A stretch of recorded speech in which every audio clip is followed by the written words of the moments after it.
Sobre os mistérios. Palestra completa de Neville Goddard, realizada em 4 de junho de 1965. Estaremos aqui até o final de junho, ou seja, a última terça-feira de junho. Então, todas as terças e sextas-feiras, a partir de agora até o final de junho, estaremos aqui nesta sala, neste horário, e o tema será a Palavra de Deus. Trataremos de todos os aspectos que pudermos entre agora e o encerramento. É realmente sobre a sua lei e a sua promessa. Gostaria de pegar todas as peças que puder e juntá-las entre agora e o encerramento, para que não haja mal-entendidos quanto ao que estou tentando explicar. Então, eu lhes digo, fui enviado para lhes contar esta história que é completamente mal compreendida. Então, aqui, abordaremos um pequeno assunto esta noite, sobre os mistérios, e analisaremos alguns aspectos dele. Ele é a nossa paz, o qual de ambos fez une, derrubando a parede de separação, a inimizade, para criar em si mesmo, dos dois, um novo homem, pondo fim à inimizade. Efésios 2, 14. Agora, aqui estamos neste nosso mundo maravilhoso, de quem são os dois mencionados? Ele é a nossa paz e fez de nós dois um só. Bem, quem são os dois? Certamente não nós dois. Esta é uma revelação. Somos Deus e você, e há um muro que nos separa, e você não pode vê-lo. Você espera encontrá-lo. Como perguntou o profeta.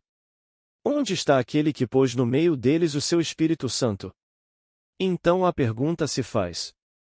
Então deve haver algum muro de hostilidade que separa o homem daquela presença que depositou o seu Espírito Santo em nós. Como encontrá-lo? Ele o derrubou? Bem, esta noite eu quero mostrar a vocês como isso está quebrado em todos, ainda não, mas como será quebrado. Pois o mistério de Deus, não é algo para ser mantido em segredo, mas sim uma verdade de caráter misterioso. Algo que é revelado, e somente por meio da revelação o homem pode conhecê-lo. Quando é revelado e aquele a quem é revelado o conta, você pode aceitá-lo ou rejeitá-lo. Você não o guarda em segredo. De fato, como nos diz o profeta Jeremias. Se eu disser que não o mencionarei nem falarei mais em seu nome, então há em meu coração como um fogo ardente, encerrado em meus ossos, e estou cansado de contê-lo, e não posso. Jeremias 20, 9. Eu não conseguia parar de falar sobre isso, assim como não conseguia parar de respirar e ter esperança de viver, não conseguia. Então, quando as pessoas lhe disserem que é um segredo e que você não deve contá-lo a ninguém, bem, você pode contá-lo ao vasto mundo inteiro. Alguns o aceitarão, outros o rejeitarão. Então, deixe-os aceitar, assim como o semeador sai para semear e semeia a semente, a palavra de Deus, em todas as mentes do mundo. Bem, nem toda mente está pronta para recebê-la, perfeitamente bem, a palavra é para sempre. Você a semeará novamente.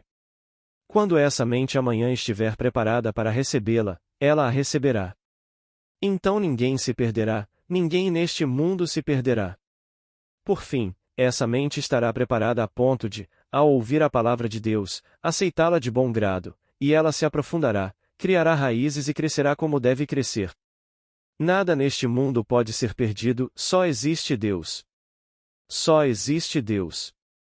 Aqui, como disse o poeta, coloca estas palavras na boca de Deus, e ele chama a Deus de Jesus Cristo, que é o nome correto para ele. Posso lhe dizer, a menos que eu morra, você não pode viver, mas se eu morrer, ressuscitarei e você comigo.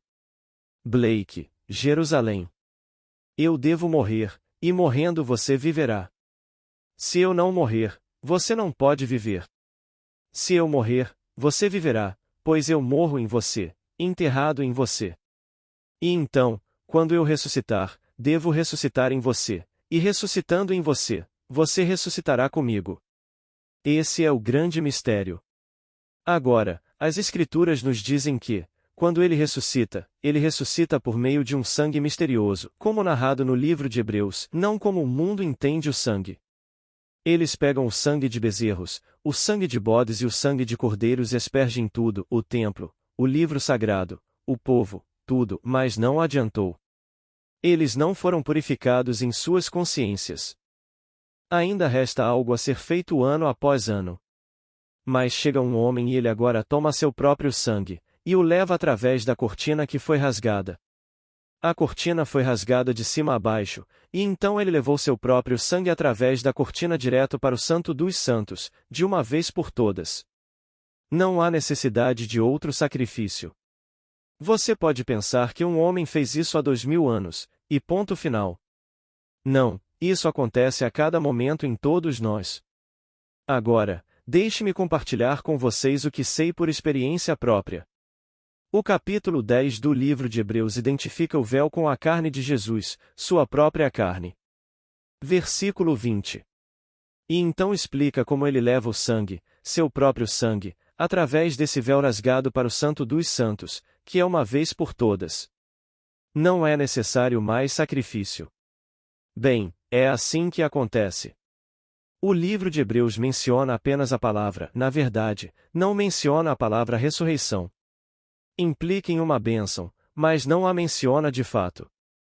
Mas na bênção, no último capítulo, o capítulo 13, falando da mesma paz, é uma bênção, que o Deus da paz, é assim que começa, o Deus da paz, que mais uma vez ressuscitou dentre os mortos o nosso Senhor Jesus. Versículo 20. Imagine mais uma vez. E esta é uma tradução literal. Ressuscitando dentre os mortos pelo sangue da aliança eterna. Ele o ressuscitou mais uma vez, e, no entanto, ele ressuscitou apenas uma vez. Então qual é esse mistério? Deixe-me compartilhar com você o que aconteceu comigo. Bem, o que um homem sabe neste mundo além daquilo que vivenciou? Se você vivenciou alguma coisa, você a conhece mais profundamente do que qualquer outra coisa neste mundo. Posso ler sobre isso, posso ouvir, posso suspeitar, posso teorizar, mas se eu vivencio, então eu sei. Bem, isso eu vivenciei. No dia 8 de abril de 1960, bem aqui nesta cidade, um raio, é a única maneira que consigo descrever, mas é um raio, simplesmente um clarão de luz que me atingiu e me cortou em dois, do topo do meu crânio até a base da minha espinha, e eu, o ser, observando a carne do meu corpo como algo separado de mim. Agora ouçam estas palavras. A cortina é a sua carne. A cortina é a sua carne, a cortina está rasgada de cima a baixo. Eu não estava rasgada, mas senti. Não doeu. Foi instantâneo, como uma fração de segundo. Nenhuma dor, apenas o choque, e eu estava ali, olhando para aquilo simplesmente, bem, maravilhada. Como posso expressar isso? Simplesmente maravilhada, olhando para o corpo decepado de cima a baixo, cada pequeno segmento da espinha dorsal partido ao meio. Mas na base disso, há uma poça viva de ouro derretido, e eu sei que sou eu mesmo. Sou esse ouro derretido? Eu sabia, eu sou isso. Como eu sabia que sou isso, fundi-me a ele, e então rapidamente, num piscar de olhos, subi como uma serpente. Esse foi o movimento que fiz, direto para dentro do meu crânio, para dentro do santuário, para dentro do Santo dos Santos. Então, eu sabia que o sangue de Deus era eu mesmo. As Escrituras nos dizem que a vida está no sangue. Ele deu a sua vida por mim e sem derramamento de sangue não há remissão de pecados, mas nenhuma. Não se pode perdoar o pecado sem derramamento de sangue. E de quem é esse sangue? O sangue de Deus. Então, se eu olhasse para o sangue de Deus e soubesse que sou Ele, sabendo que sou Ele, eu me fundiria com Ele e então subiria para o meu crânio como uma serpente. Agora nos é dito: ninguém sobe, senão aquele que desceu primeiro, o Filho do Homem. João 3:13. Mas ninguém ascende senão aquele que primeiro desceu, o Filho do Homem. Até que aquela cortina se rompesse, eu não sabia que eu era Ele. Ninguém sabe que Ele é o próprio ser que desceu, até que a cortina se rompa, e que é o seu próprio corpo. No momento em que se rompe, ninguém lhe diz nada, pois tal é incerto. Você simplesmente olha para ela e sabe que é você mesmo. Naquele exato momento, você se funde com ela e você é um. Então, ele simplesmente derruba esse muro de divisão de hostilidade. Quem o derrubou? Ele é a nossa paz. Bem, quem é a nossa paz? Não é esse o nome dado a ele no capítulo 9 de Isaías, o príncipe da paz? Quem o derrubou, senão o próprio Deus? Derrubou a barreira, pois ele se exilou. Somos o poder criador de Deus no exílio para um propósito divino. Pense em Deus Pai como amor infinito em origem impensável, pense em Deus Filho como amor infinito em expressão criativa, pense em Deus Espírito Santo como amor infinito em eterna procissão, e os três são um.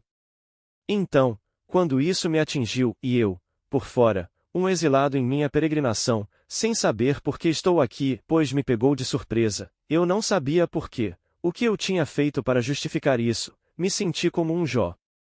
Se você ler a história de Jó com atenção, quem foi o responsável por toda a sua experiência? O capítulo 42, o último capítulo de Jó, diz que foi o próprio Deus. O experimento mais cruel contra uma vítima inocente. E quem foi? O Senhor trouxe essas coisas sobre ele. Então, todos os seus amigos e parentes que o haviam negligenciado e o abandonado voltaram para partilhar o pão com ele, para confortá-lo por todas essas coisas que o Senhor lhe havia trazido. Então Deus impõe a si mesmo a restrição chamada homem, e se torna homem na esperança de que o homem se torne Deus. É tudo o próprio Deus, a restrição autoimposta à limitação chamada homem. E na hora marcada, individualmente. Pois você é precioso, ninguém pode tomar seu lugar, você é único, não há um ser neste mundo que possa ser substituído, nenhum ser que de alguma forma estranha possa encontrar um substituto. Não, é Deus desempenhando o seu papel e ele não pode falhar. Então, no devido tempo, ele simplesmente derruba esse muro de divisão, um muro de hostilidade entre você e ele, e vocês se tornam um só homem, um novo homem. Então você ascende ao Santo dos Santos, ao santuário. Assim nos é dito. Assim como Moisés levantou a serpente no deserto, assim importa que o Filho do Homem seja levantado, da mesma maneira. João 3, 14. E é exatamente assim que acontece. Então, Paulo nos diz que ele não escolheu os sábios, os estudiosos do mundo, ele não escolheu os poderosos, ele não escolheu os poderosos, ele escolheu os humildes. Não que vocês não terão todas essas coisas no mundo, pois depois que vocês partirem, que importa o que vocês sabiam quando foram exilados? Que importaria a sabedoria que vocês possuíam quando foram exilados? Tudo isso seria loucura aos olhos de Deus, pois nada do que você agora conhece como a causa da criação será conhecido por você quando se elevar interiormente. Você descobrirá algo completamente diferente, pois você é um com Deus, um com o corpo de Deus. Pois, no fim, há apenas um. Ouve, Israel. O Senhor, nosso Deus, é o único Senhor. Deuteronômio 6, 4. Este é uma unidade composta, uma formada por outros, e os outros, por acaso, somos todos nós. Nós somos os Elohim, Deus, eu diria, na diversidade, o fragmentado, os Elohim. Esse é o poder criativo de Deus. E então somos reunidos um a um, como narrado em Isaías 27, 12. À medida que somos reunidos um a um, somos reunidos desta maneira, que ele derruba o muro da hostilidade, e então você olha para o sangue de Deus, pois a vida está no sangue. E este é um mistério, não para ser mantido em segredo, mas para ser contado a todos os que o ouvirem, na esperança de que, entre os muitos, pelo menos o remanescente o aceite. Pois vocês precisam aceitá-lo de uma vez por todas e ouvir a história de Jesus Cristo antes que ela crie raízes e cresça dentro de vocês. Ele disse: Eu não vim para revogar a lei e os profetas, vim para cumpri-los. Mateus 5, 17. Bem, a mesma lei opera nesta morte. Opera aqui. Ele teve que se esvaziar para se tornar eu.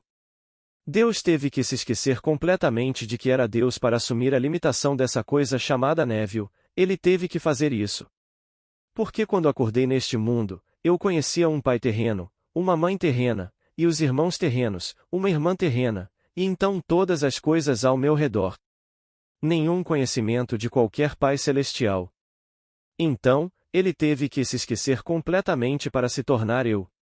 Porque, quando ele me rasgou em dois e eu vi o centro, a base daquela espinha, aquela luz dourada, viva e derretida que era o sangue de Deus, eu soube inatamente que eu era aquilo.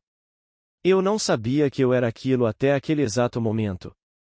Até aquele momento, eu era algo completamente diferente, algo exterior. Sabendo disso, eu subi da mesma maneira que Moisés levantou a serpente no deserto. Então, como posso saber senão por revelação? E, estranhamente, nas Escrituras, o mistério está intimamente ligado à revelação. Isso é um paradoxo.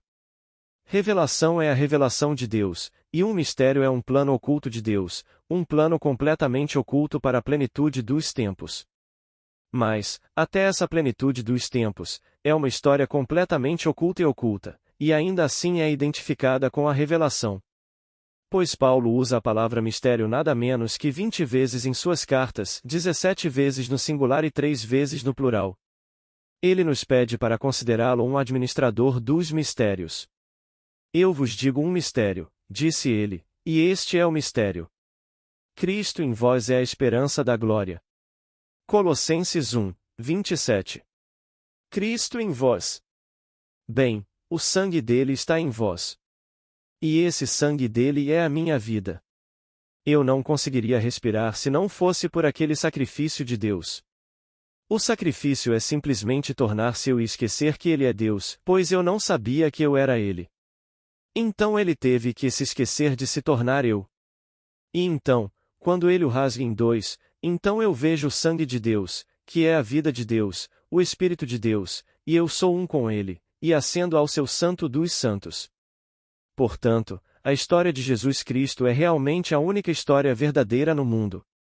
Pois todas as outras coisas passarão. O vasto mundo inteiro, com todas as honras, todos os títulos, todas as riquezas e todas essas coisas, será como se nunca tivesse existido. Ele disse: as coisas passadas passarão, e não haverá lembrança delas, mais nenhuma delas. Eclesiastes 1, 11. Como um sonho. Quando todo o drama chega ao fim e todos são redimidos e formam um só ser, e esse ser é Jesus Cristo, que é Deus completamente desperto. Assim, somos reunidos um a um em um só corpo. Agora, pode não fazer sentido, e se você está me ouvindo pela primeira vez, pode achar loucura, mas posso lhe dizer que não estou especulando, estou lhe contando o que vivenciei. Agora, um ponto que quero deixar claro esta noite, porque estou chegando ao fim em um futuro não muito distantes. Em 3 semanas, estarei encerrando por vários meses, só retornaremos em novembro. O livro de Números, capítulo 12, nos diz que Deus fala ao homem por meio de sonhos e se revela por meio de visões, Números 12, 6. São duas palavras distintas em hebraico. São distintas no meio. Acho que a maioria das pessoas sonha, embora eu já tenha ouvido pessoas dizerem que não sonham, e eu devo acreditar nelas. Se elas não conseguem se lembrar de um sonho, quem sou eu para julgar? Elas me dizem que não conseguem se lembrar de um sonho, portanto, nunca sonharam na vida, é o que dizem. Eu não discutiria com elas, elas nunca sonharam. É difícil para alguém que sonha todas as noites acreditar que o homem não sonha, mas, mesmo assim, ele me diz que não sonha. Poucas pessoas tiveram visões. Visões são completamente diferentes.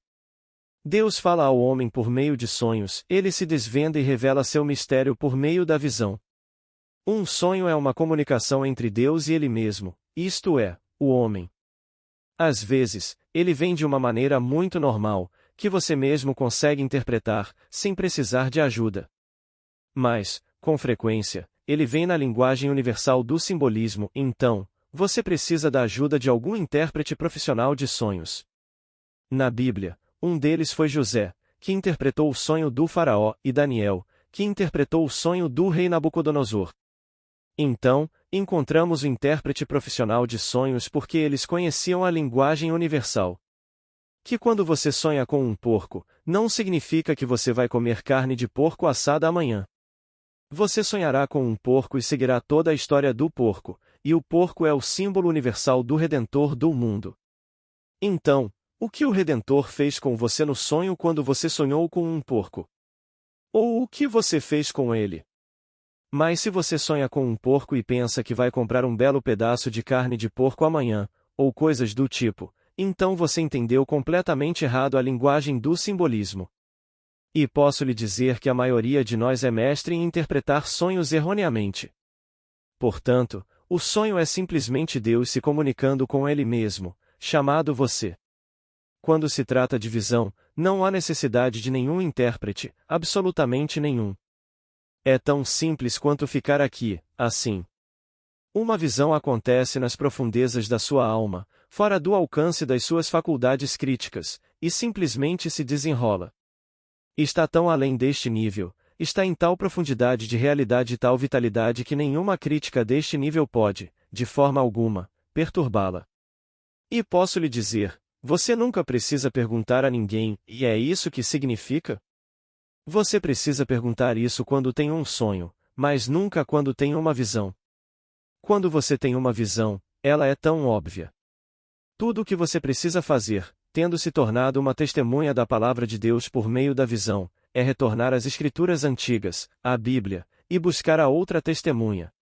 Pois você não pode comparecer ao tribunal trazendo apenas uma testemunha, é preciso ter pelo menos duas testemunhas. Quando duas testemunhas concordam em seu depoimento, o depoimento é conclusivo. As duas testemunhas necessárias são a sua própria experiência e as experiências externas das Escrituras. Então, as Escrituras registraram o que deve acontecer no drama que se desenrola. Você tem uma experiência e pode pensar que é isso. Tudo bem, talvez seja. Mas não há dúvida em sua mente se é a experiência, não há dúvida alguma. Mas você volta e lê as Escrituras.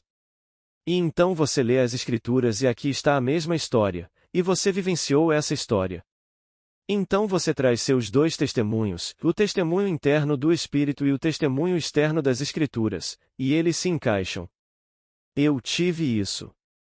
Então, voltei para João, o 3º capítulo de João, e nos é dito, você precisa nascer de novo.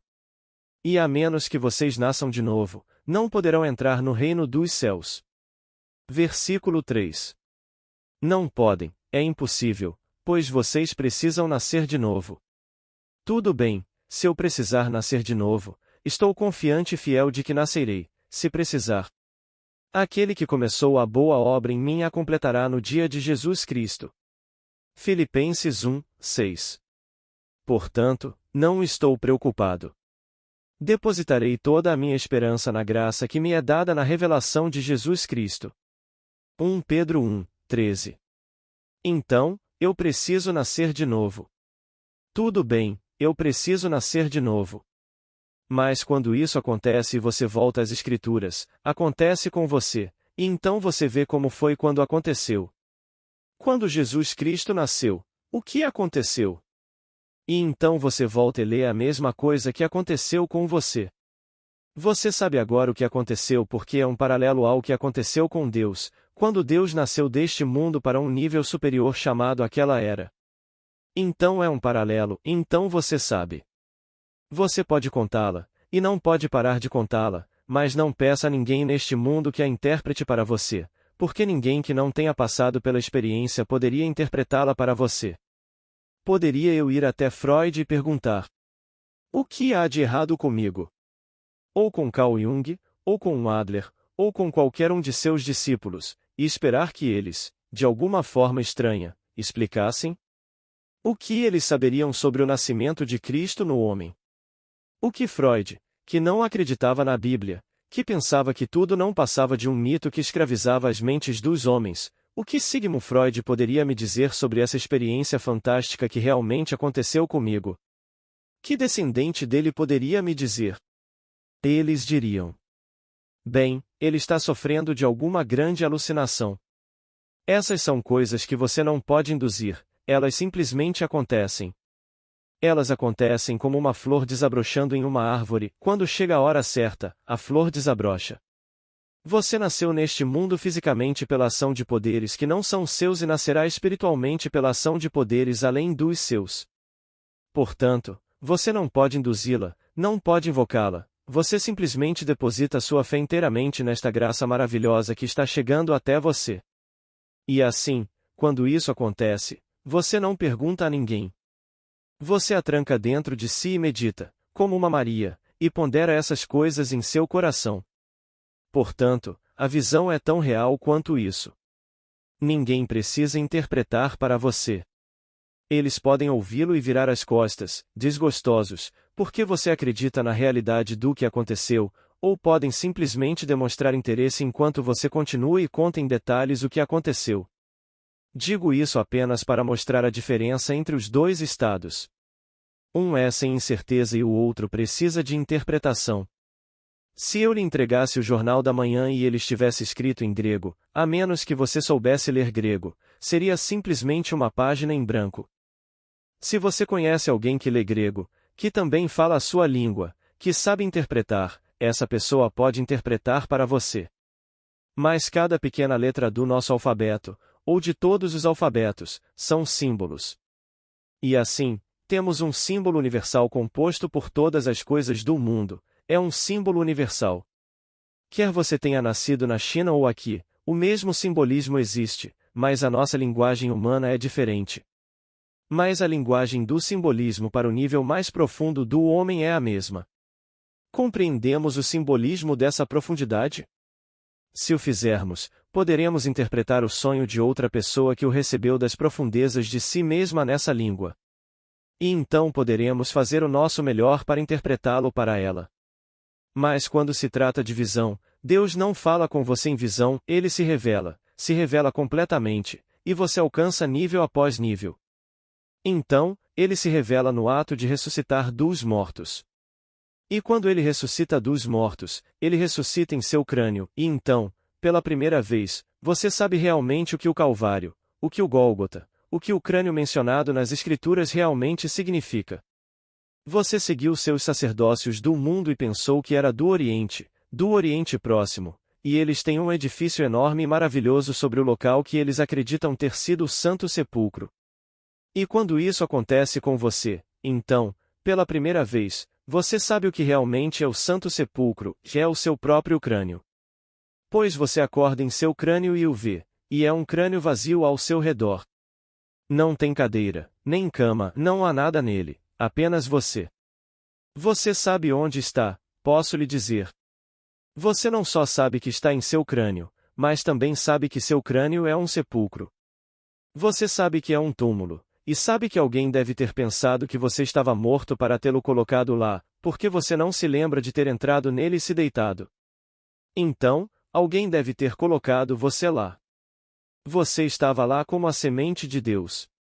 Se a semente não cair na terra e morrer, ela permanece só, mas se morrer, produz muito, o grande mistério da vida através da morte.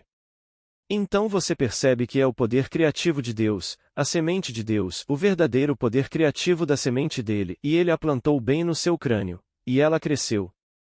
E você não sabia que era parente de Deus, não sabia por um momento que era o próprio Deus em uma expressão criativa, até aquele momento na eternidade em que você desperta nela. E você está totalmente desperto. O homem que você é. O que você faria se acordasse hoje à noite em alguma grande tumba? Não gostaria de sair, ao se encontrar vivo? Bem, é exatamente isso que você faz. Você sabe inatamente onde estará a abertura se empurrar, e empurra a base do seu crânio. Ao empurrar a base do seu crânio, algo cede e você sai. Ao sair, deite-se no chão por alguns segundos, levante-se em toda a sua altura e veja que aquilo de onde você emergiu é horrivelmente pálido. O rosto é como a neve, de tão branco. Você volta às escrituras antigas e lê. Por que todo o rosto empalidece? A história é esta. Pode um homem dar à luz um filho? Por que então vejo cada homem com as mãos se retirando de si mesmo, como uma mulher em trabalho de parto? Por que todo o rosto empalidece? Leia no capítulo 30 do livro de Jeremias. Versículo 6. E então, você vê este rosto pálido, pálido. Então vem o vento.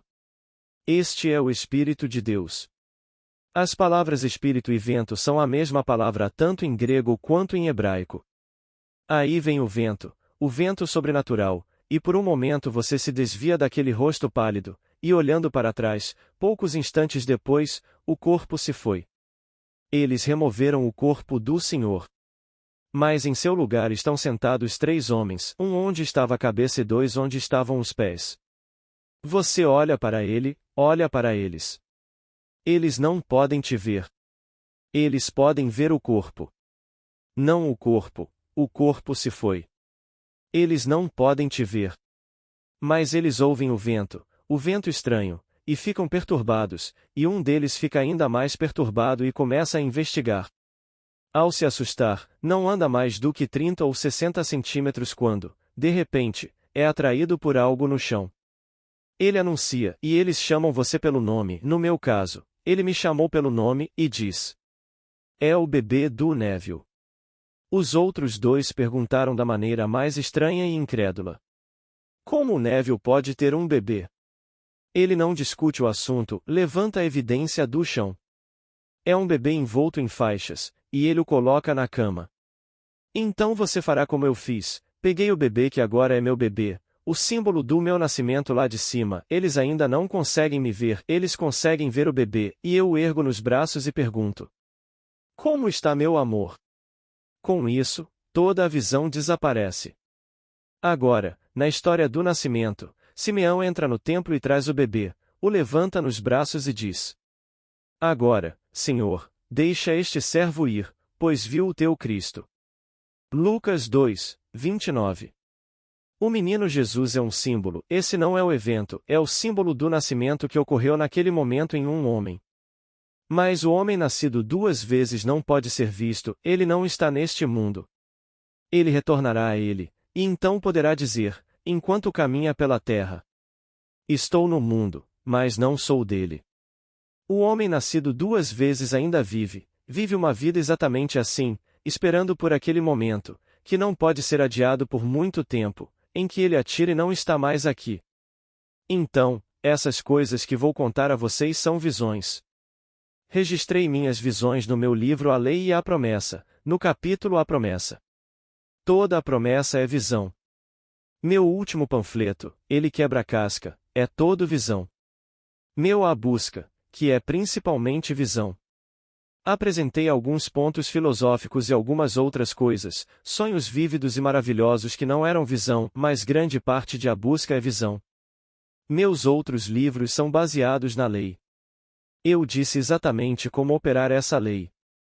Assim como Deus teve que se esvaziar para se tornar eu, neste nível, encontrando-me aqui, eu devo me esvaziar para me tornar diferente do que sou.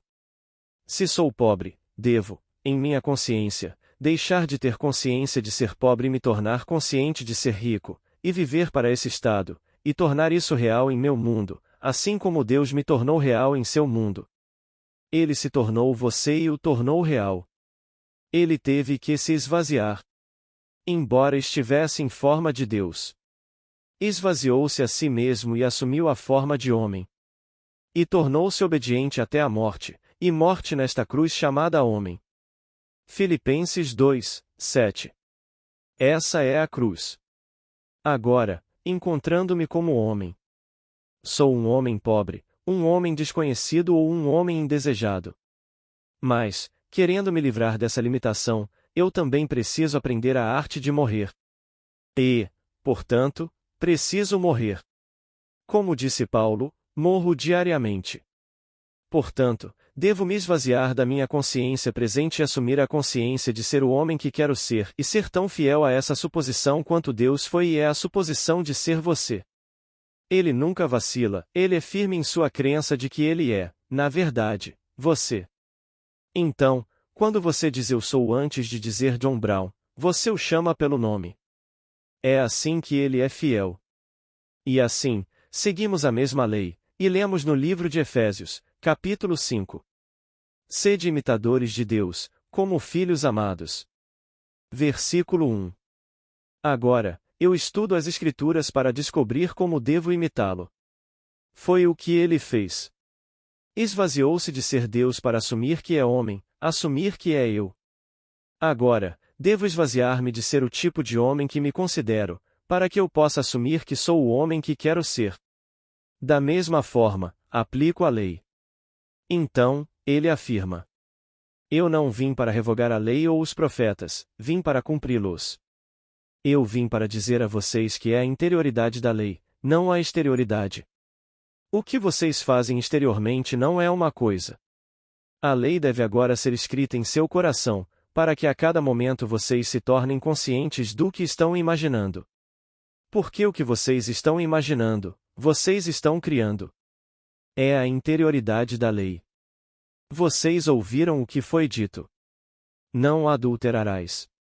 Mas eu vos digo, todo aquele que olhar para outro com desejo já cometeu o ato.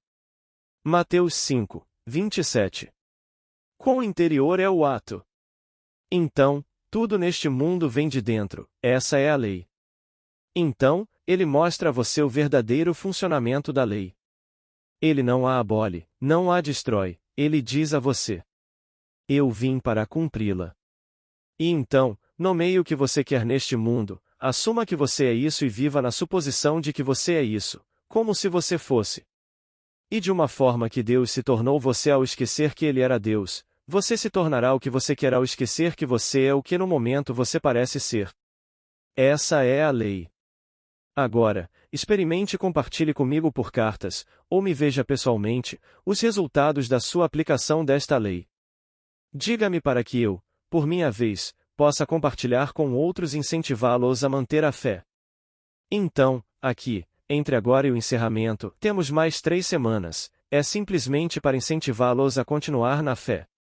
Você pode se tornar o homem, a mulher, que quiser ser. Aquele que está dentro de você está fazendo a obra, e apenas deposite sua esperança plenamente nessa graça que lhe será concedida na revelação de Jesus Cristo. Ela virá no seu devido tempo.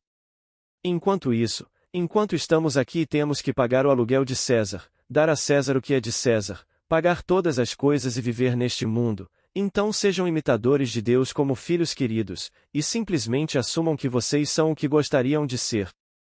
Shakespeare disse isso de uma forma tão encantadora que, desde o início, nos foi ensinado que tudo o que é trazido a este mundo foi desejado, apenas desejado.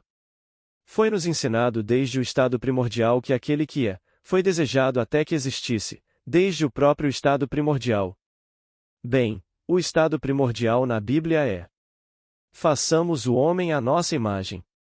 Quando a obra que Deus iniciou em você estiver completa, a cortina se rasga, você vê a vida de Deus, que é uma poça de sangue dourado e vivo, e não é vermelho, é ouro. Você olha para ela e sabe que é você mesmo. Se for você mesmo, então a imagem está completa, ele completou sua obra.